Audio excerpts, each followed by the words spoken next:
So for us, we had about 25% of our work put on pause.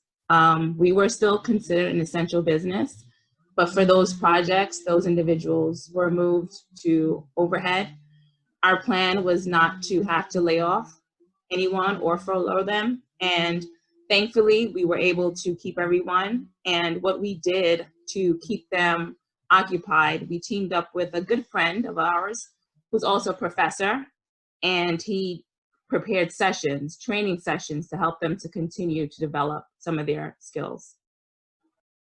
You know, first and foremost, this has impacted us as a firm. We went through kind of a, as I like to call, the bumpy road of April, which was really a tremendous time for us in trying to understand, you know, what our, you know, role and responsibility was to our clients, to our neighbors. We too had, you know, experienced a lot of cash flow issues. Clients needed us more than ever, but without an understanding where the bottom was going to be for them, they just kind of asked us to hold on tight, and that's what we did.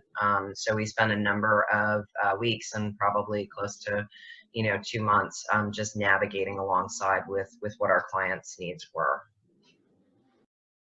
Really proud of our team coming together to ensure that the most vulnerable of our team, particularly our graduate associates, that we tried our best to mitigate the effects on them. So as of now, we hadn't had to let anyone go.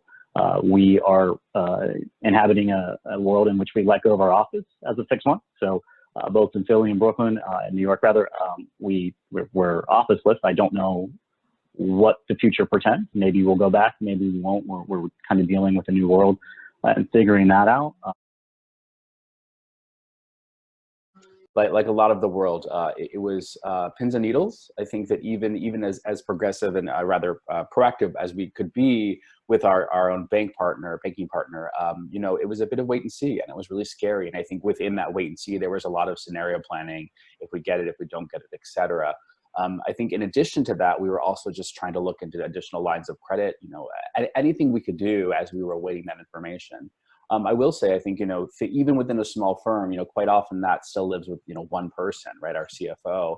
And in this moment, was it a quick study in grant making, in banking, right, and the lease, right? So I think, you know, even just looking at what we're paying per month, as Sunil said, you know, for a space that we're currently not using, right? And what does that mean? And what are the conversations that we needed to have with our landlord to ensure that that they're being taken care of, but also that we're being mindful of what we're paying for a space that we frankly may not be in until 2021.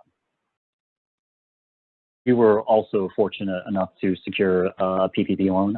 It wasn't easy or straightforward, and we are a company that deals in access to capital.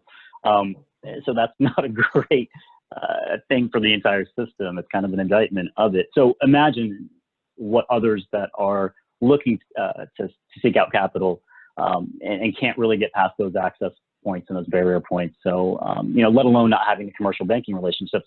We were fortunate to have a couple banking relationships. So our main one, a big bank, not to be named, didn't come through, but a smaller one did. So we're lucky there. But again, you know, this took 3 out of our 12 staff, heavily devoted working nights, even calling small banks in Georgia, seeing what was up.